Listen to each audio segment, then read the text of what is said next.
All of us have motivation of some sort. I define motivation as the desire to achieve that which you believe to be worthwhile. And many people go through life never getting in touch with their greatness because of the lack of motivation to push themselves, or because they have not found something that they believe to be worthwhile to challenge them. I heard a poem once that said, "Many a flower has bloomed unceasingly and wasted sweetness upon the cold desert air." It's translated, that means simply that many a talented persons have gone unnoticed, and the world never had a chance to be exposed to their talent, because that person did not take the time to begin to express or to demonstrate or to motivate themselves in the direction to bring that which they came into the universe to bring. How can you measure your motivation? How can you evaluate where you are on a scale of 1 to 10? Let's do this for ourselves mentally. How do you rate yourself from 1 to 10? Your mental attitude about yourself, how you feel about you, how you feel about life. How do you rate yourself on a scale of 1 to 10 in terms of your physical appearance, in terms of your health? Do you take care of yourself? Are you allowing yourself to get overweight and out of shape? Are you conscious of your health? Are you watching the food that you take into your body? Do you make a deliberate effort to exercise? You know, it was George Burns, he said, "We cannot help getting older, but we don't have to get old." And many of us get old before our time because we don't take time to take care of ourselves. Your environment is a very good indicator on a scale of 1 to 10. Is it what you want it to be? Do you find it desirable? Are you satisfied? The job or career that you're involved in. Someone said that 85% of the American public unhappy with their jobs. Are you spending 8 hours a day just doing time, doing something that you don't find challenging, that does not make you stretch mentally, that does not stimulate you, that does not inspire you, something that you don't find a sense of fulfillment in it? If you're doing that day in and day out, it has to affect how you feel about yourself, your level of motivation, your relationships. What kind of impact is it having on your life? Is it nourishing, or is it a toxic relationship? Does it drain you, or does it build you up? Ask yourself that. How motivated are you to do something about it? Your contribution, your actions. What are you giving? Many people will leave the universe without a trace. No one will know they were here, and in fact, under their name, we could put under there "not used up." Will anybody know that you came this way? What contribution are you giving? What will you leave? What will be different because you came this way? Someone once said that life is our gift to us that God has given us, and how we live our lives is our gift to God. What kind of gift are you formulating? Is this a gift that you like to take back and do something else before you turn it in? Think about that. What can we do? What are some of the keys that we can begin to use to motivate ourselves when our batteries run low? Because I don't care who you are. I don't care what you do. At some time, you are going to get tired. At some time, you're going to get in a rut. Seem like nothing you do works out right. And sometimes it just seems like you just don't have the wherewithal or the will to do anything. That sometimes you act like you're punch drunk. You're just wading through life and just doing time day in and day out, looking at non-discriminatory television, anything that's on, just looking and depressed, feeling powerless, feeling useless and bored. What do? How do you get yourself out of a rut? How do you, when you know you can do more than what you've been doing, and you're not doing it, and you're discontent with where you are? You get angry at yourself. How do you get out of that rut? How do you motivate yourself? One of the things that we must do is that we must be involved in working on achieving self-mastery. You must work on yourself continuously. Never be satisfied with yourself. Always know that as you invest the effort and time on you. Now, that's the greatest ability that human beings have above animals. See, a dog can't be anything but a dog. Tree can't be anything but a tree. Human being, you've got unlimited potential.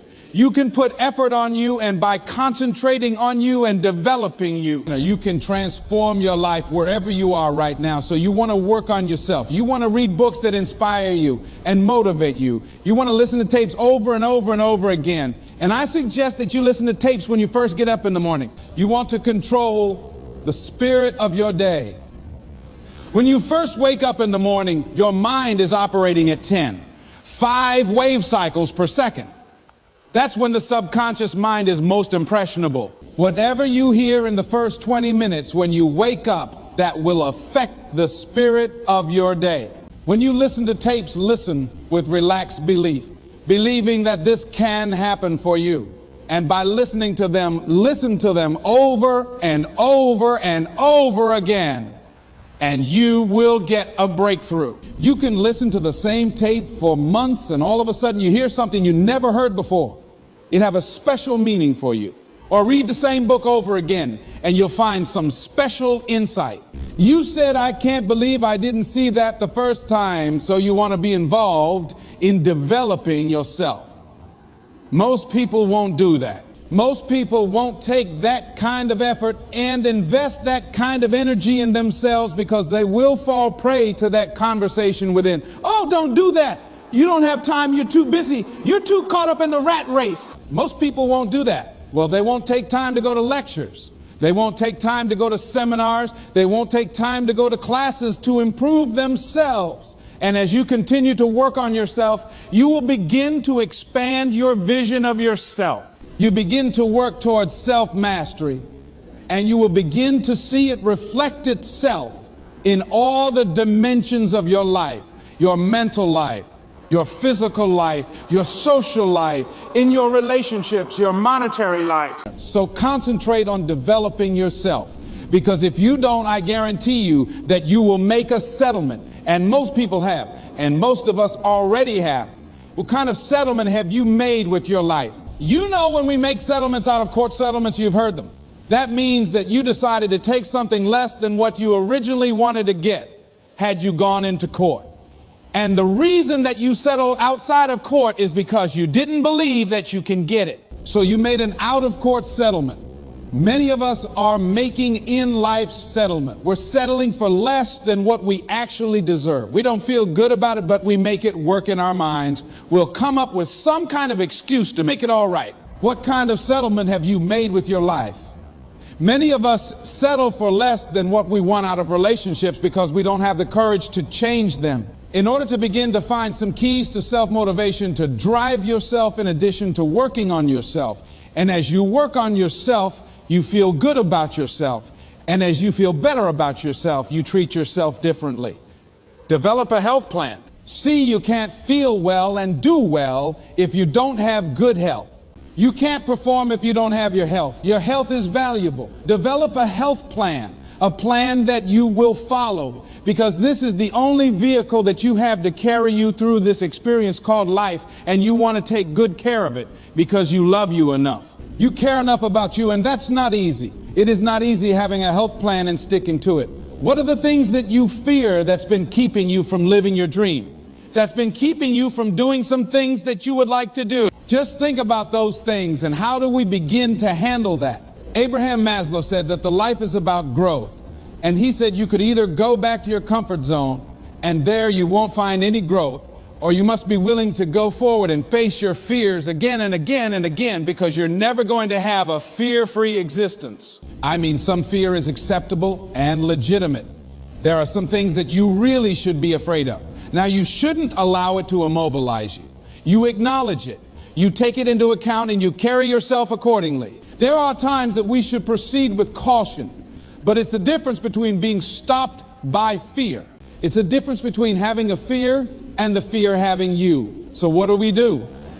One, acknowledge it and knowing that it's okay. Don't condemn yourself for being afraid. It's perfectly fine to have some fears. You acknowledge your fears. You embrace those fears, and then you move on. You act on whatever it is that you fear, because once you embrace it, see, what you resist will persist. What you resist will persist. So one of the most important things is to begin to embrace your fear. And I used to have a tremendous inferiority complex about speaking before people that I felt who had more going for them than I did, because I'm not college trained. I used to feel that college people were the most intelligent people on the planet, and there was nothing I had to say for them. And what will they listen to me for? That's the way I felt. And so I had to visualize myself speaking before them, speaking before various audiences that had more going for them than I did, and realize and appreciate my own value and that I was a worthwhile person even though I didn't have all going for me. I didn't have the money. I didn't have the education that they had. And so part of the process is seeing yourself, being worthy, being capable, having what you need to make you a worthwhile person, and that you're more than able, and that you deserve to be listened to, or you deserve to have that dream and that passion and whatever it is that you see and envision there. You've got to see it in your mind's eye and know that you've got what it takes. Fears am I holding on to? What fears that I'm allowing to imprison me, that's keeping me from breaking out, that's keeping me from living up to my true potential, that's keeping me from really being happy, that's keeping me from having a sense of adventure and excitement in my life? What's keeping me from controlling my destiny? What fears that I'm giving that permission to? Notice what I said, that we must give our permission to fear to immobilize us, because whatever discomfort you experience, whatever challenges or difficulty that it is, you got to handle it. You got to go up in there and wrestle with it. Will it be easy? No. Will it be challenging? Yes. Friend of mine who's going into recovery, he's been addicted to crack cocaine for years and alcohol. He was talking about how challenging it was and why he was dreading going into cold turkey. I said, what do you want me to tell you? That it's going to be a picnic? No, it's not. It's going to kick your butt? Yes, it is. Are you going to want to die? Yes, that's a part of it. But that's just what you must go through in order to get where you want to go. And guess what? You are strong enough to do it. You're strong enough, and your life is worth whatever you have to go through to get past this addiction. Whatever you have to do, this dream you got, whatever you want to do, will it be easy to just run out there and do it? No. Will it happen overnight? No. Will it be a struggle? Yes. Will there be times when you can't make ends meet? Yes, that's a part of it. Will there be times you won't know what to do? Yes, that's a part of it. Next thing is that you want to monitor your inner conversations. The things that you say to yourself, you want to watch them.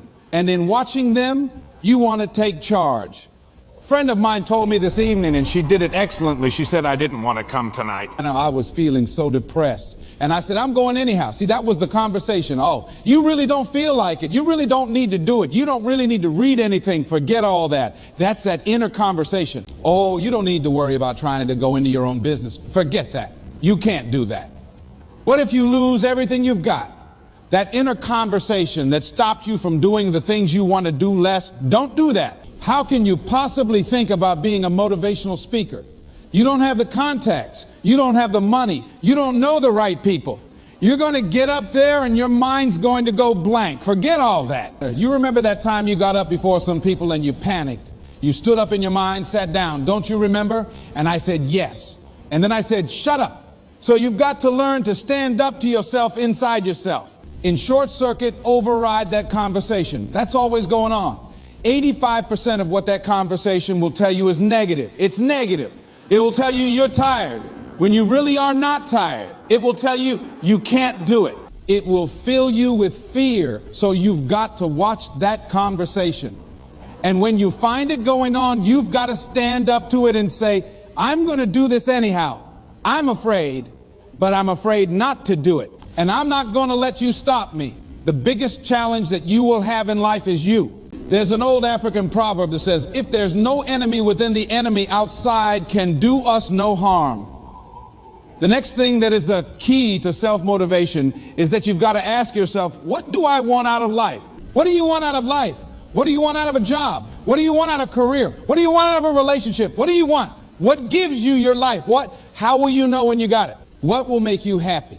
You need to know, you need to start asking yourself some questions. What do I really, really, truly want? You need to be exact about that. Don't be vague. I just want to be happy. That's too vague. What will make you happy? How will you know when you got it? Zero in on it. Be exact. Be specific. And as you do that, that will stimulate that superconscious mind or the reticular activating system of your mind that will begin to find those things to identify with it. And once you begin to determine that which you want, take the time to write it down. Don't just think about it. Write it down. That is a subjective process that engages the subconscious mind. Write it down. Once you write it down, read it 3 times a day, morning, noon, and night. Why is that important? Because what it will do, it will cause you to focus. It will cause you to concentrate. When that other conversation is going on, telling you what you cannot do, telling you all of the impossibilities and all of the obstacles, your concentrating will begin to create a larger vision within yourself, and you'll start looking for and seeing some new opportunities. You start creating some openings for yourself. As you begin to read that every day, day in and day out, that will make you focus, that will discipline your thinking. And you'll get all kinds of creative ideas. As I talk to you right now, being involved in this immersion process, you're going to create some openings for yourself. You're going to get some ideas. You're going to feel your adrenaline flowing, and you're going to think about something, some idea you had. You say, I want to go back, and I'm going to look at that again from a different vantage point. Not from the level of the problem or the obstacles that I encountered, but from a higher vantage point. Because what you will begin to see and to know as I talk to the higher consciousness within you, that you are powerful, that you are a miracle worker, and that inner conversation has conditioned you to believe that you are not. And as you begin to discover the truth of who you are, whatever challenge that you're facing in life, and if you're living, you're facing some challenge, you'll begin to know that you are powerful and that you're a miracle maker. So as you begin to write down exactly what it is that you want, read it every day. The next thing is see yourself there. How will you feel once you get there? What will the experience be like for you? What will be different? What kind of person do you have to become in order to get there? Visualize yourself there. Living the experience. I remember when I ran for state representative in Columbus, Ohio, and I had a lot of people telling me, and you got to watch not only the conversation within, but the conversation without, telling me, Les, you can't possibly win. You can't do that. And I went down to the legislature and I saw myself. I knew what I wanted. I saw myself in the chair. I pointed out the chair that I wanted. I used to go and sit up in the galleries and watch the legislative process. I used to go to the committee meetings and listen to legislation being introduced. I learned how to write legislation, how to amend legislation. I start thinking like a legislator. Got up every day dressing, thinking like that, selling myself on it, seeing myself in the legislature. Mr. Speaker, I'm the gentleman from the 29th House District. I'd like to introduce a bill. I went in the legislature, walked around. I had the experience of it. And when I ran and won against overwhelming odds, they were shocked. I won the election even before it was held because I was living it in my mind. You want to see yourself beyond your circumstances. You've got a challenge. See yourself beyond your challenge. See yourself with the challenge already resolved.